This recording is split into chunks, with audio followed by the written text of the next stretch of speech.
this, and I don't know how anybody could ever misinterpret this. It says that they came here for the glory of God and the advancement of the Christian faith. Now that's there, anybody can read it. That's there in the Mayflower Compact. And I want to tell you that because today we have those historians, some revisionists and others who have tried to rewrite our history. And they're trying now to get this into all the public schools of America. Many of our children today who read the secular school books, they're not reading the truth about the beginning and the founding of America. We have people today who try to draw us away from our Christian heritage and our Christian foundation. The reason that most of the news media today and the Hollywood media and all the reason that they're so opposed to the American way of life is because they realize this country was founded on Christian principles and they hate that. And they're trying to destroy that. But my friend, America's great because she's been blessed of God. Roger Babson, an early economist in America, was talking to a South American president. They were discussing the difference between North America and South America, and why North America seemed to have prospered and grown and blossomed as she has. And that South American president said this: the difference lies in the fact that those who came to our shores, that is to South America, came seeking gold, while those who came to the shores of North America came seeking God. Our forefathers wrote a Declaration of Independence, and in that Declaration of Independence they wrote, "We hold these truths to be self-evident, that all men are endowed by their Creator, capital C, with certain unalienable rights. The government does not give those rights. Our forefathers said God gives those rights. The government's merely here to protect those rights." Did you know that 50 of the 55 men who framed the Constitution of the United States were professing Christians? And James Madison, who was the architect of the federal Constitution and the fourth president of the United States, said this. I want you to listen to this quote. We have staked the whole future of American civilization, not upon the power of government, far from it. We have staked the future upon the capacity of each and all of us to govern ourselves, to sustain ourselves according to the Ten Commandments of God. Now, you know what we've done in this generation? We've taken the Ten Commandments off the walls of our public schools. No longer do we have the Ten Commandments on the walls. We have policemen in the halls. We're really smart, aren't we? George Washington, the first president, the father of our country, on April 13th, 1789, in his first inaugural address, said this: "My fervent supplications to that almighty being who rules over the universe, who presides in the council of nations, and whose providential aids can supply every human defect that his benediction may consecrate to the liberties and the happiness of the people of the United States, a government instituted by themselves for these essential purposes. We ought to be no less persuaded that the perpetuous smiles of heaven can never be expected on a nation that disregards the eternal rules of order and right which heaven itself has ordained." Now I wonder what the ACLU would think about that. In December 1820, Daniel Webster said, "Let us not forget the religious character of our origin. Let us not forget the religious character of our origin. Our fathers brought hither their high veneration for the Christian religion. They journeyed by its light, labored in its hope. They sought to incorporate and infuse its influence through all their institutions, civil, political, and literary." On July 4th, 1821, the great American John Quincy Adams said this, and I quote, "The highest glory of the American Revolution was this: it connected into indissoluble bond, the principles of civil government with the principles of Christianity. My friend, our forefathers believed in the separation of church and state, but they did not believe in the separation of God from government. John Quincy Adams went on to say, from the day of the Declaration, they, that is, the American people, were bound by the laws of God and by the laws of the gospel, which they all acknowledge as the rules of their conduct, not just a belief in God, but a belief in the gospel. No wonder on June the 18th, 1845, President Andrew Jackson said the Bible is the rock upon which our republic rests. We have modern educators today talk about putting values back into the classroom. What kind of values are they talking about? They take the Bible out. That's where all moral values come from. Out of the Bible, they kick the Bible out. So whose values are talking about? The politically correct values? Or are they talking about the secularist values, the humanist values?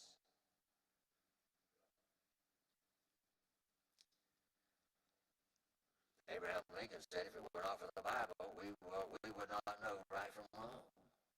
And then Abraham Lincoln went on to say all things most desirable for man's welfare here and hereafter are to be found portrayed in the Bible. That's not a Baptist preacher saying that. That's Abraham Lincoln, who may be considered the greatest president that we ever had. Don't let some secularists, don't let some humanists, don't let some revisionists tell you that America does not presuppose in her founding a spiritual beginning.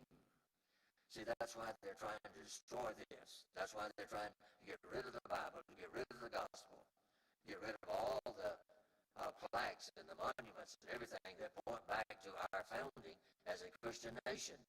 They hate Christianity. If you wonder why there's this crowd now in America that are trying to get rid of all this, is because they hate God, they hate the Bible, they hate the American way of life, because the American way of life was founded on Bible principles.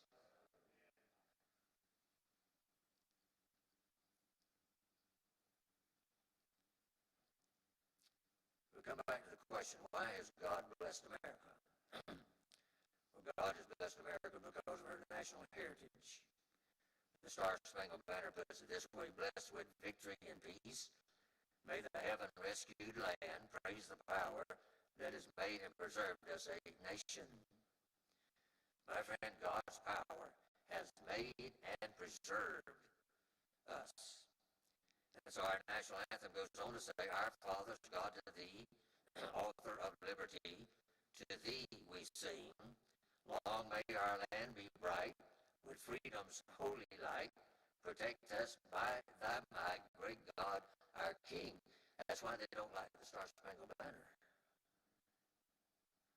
That's why they want to change it. They want to change it, get rid of it. They don't like God Bless America. They don't like that song. They want to change it. Don't let anybody tell you that Americans don't have a king. My friend, we didn't vote him in. You can't vote him out. Protect us by thy might, great God, our King. Now, having said that, I want to say with a broken heart this morning that America is sick. America is sick almost to death. Like Israel of old, America has a glorious heritage. Like Israel of old, America has become the wonder of the world. Israel of old broke the gnawing and tormented chains of bondage, came out of Egypt, and God made them a great nation. But like Israel of old, America has forgotten God. America needs a miracle. And what we have in this text that I'm going to get to now is the prayer of a patriot. It's a prayer given long ago, but it's a prayer that's as rich and pertinent as ever in history. Listen to it again. Turn us, O God of our salvation, and cause thine anger toward us to cease. Wilt thou be angry with us forever? Wilt thou draw out thine anger to all generations? Wilt thou not revive us again, that thy people may rejoice in thee?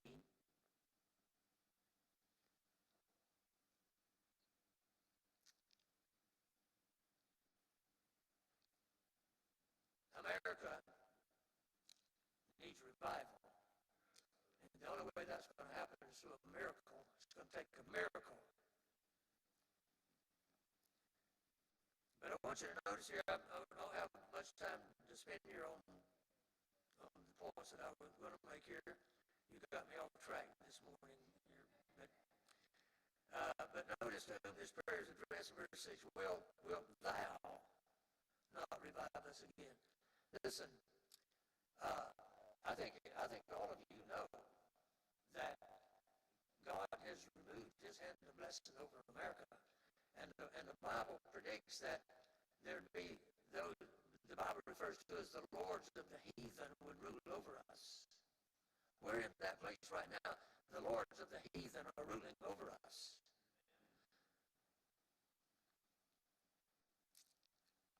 I don't know.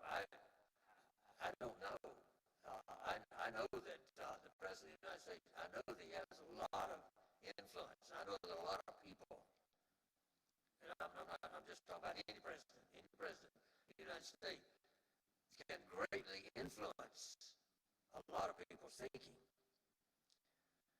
But I don't look to the president to bring revival to America. Whoever's in the White House. And I don't look to Congress. I don't look to the House of Representatives. I don't look to our nation's capital. I don't look to our state's capital.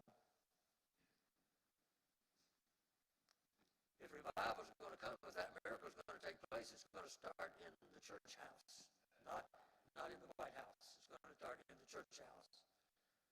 And we, as people of God, we need to really earnestly pray for our nation. Our nation's doomed.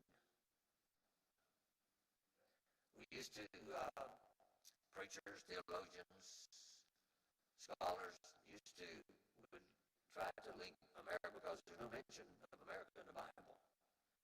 And this has always been a mystery, but they used to try to link it with the being a part of the revival Roman Empire. But I'm not so sure. The way things are going right now, I can see why that if it continues, if the Lord doesn't come back soon, I can see why America is not mentioned in the Bible, because America will have no influence on the world scene. We're fast coming to that place. We've got people, we've got our president, vice president, the secretary of state, people like that visit these foreign countries. They're laughed at. We don't have any influence with the world now. I mean, we're a sick nation.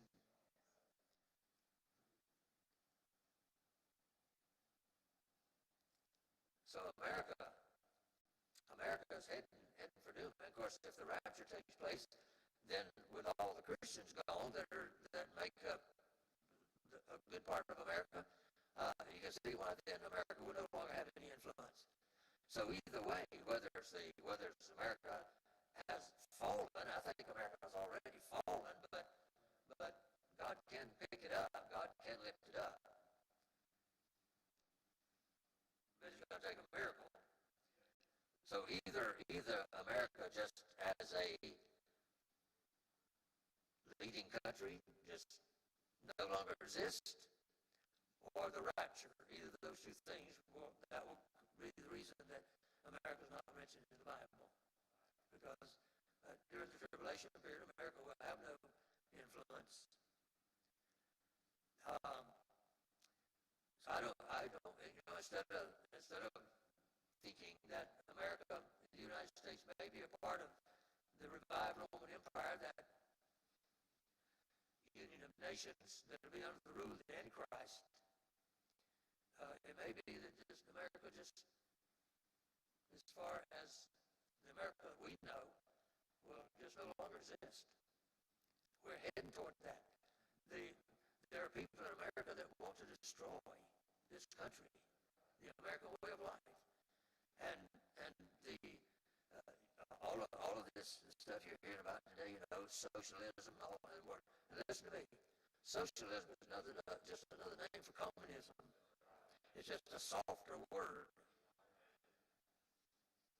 There's so many. I saw a thing. I don't trust these polls and all, but somebody had done a poll, and that now they were saying in this poll they took. I'm 85 years old. Nobody's ever asked me what I thought about anything. Well, who is it they go to when they take these polls? I think it's a selected group of people that's going to agree with what it is that what they're after in these polls, the people that do it. But for the first time in history, there's a majority of people now, young people, there's a certain group, that prefer socialism over capitalism. If you don't recognize today that this is a sick nation, then you got your head stuck in the sand. And we need to pray. We need to pray. Pray as we've never prayed before. Oh God, send revival. Work a miracle. Send revival in this land. Would you stand please with your heads bowed?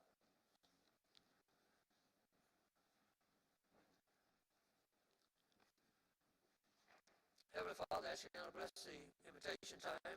We thank you, Lord, for all the good music today and for the Word of God. And we thank you for our country. We thank you, Lord, for our forefathers who, so many of them gave their own lives that we might have the freedom and liberty that we experience today. But we realize that in our country there are those that are trying to get rid of that. They hate Christ. They hate Christianity. They hate the Bible. They hate the true history of our country, and so they're trying to revise it, and they're trying to reframe America into what they want it to be.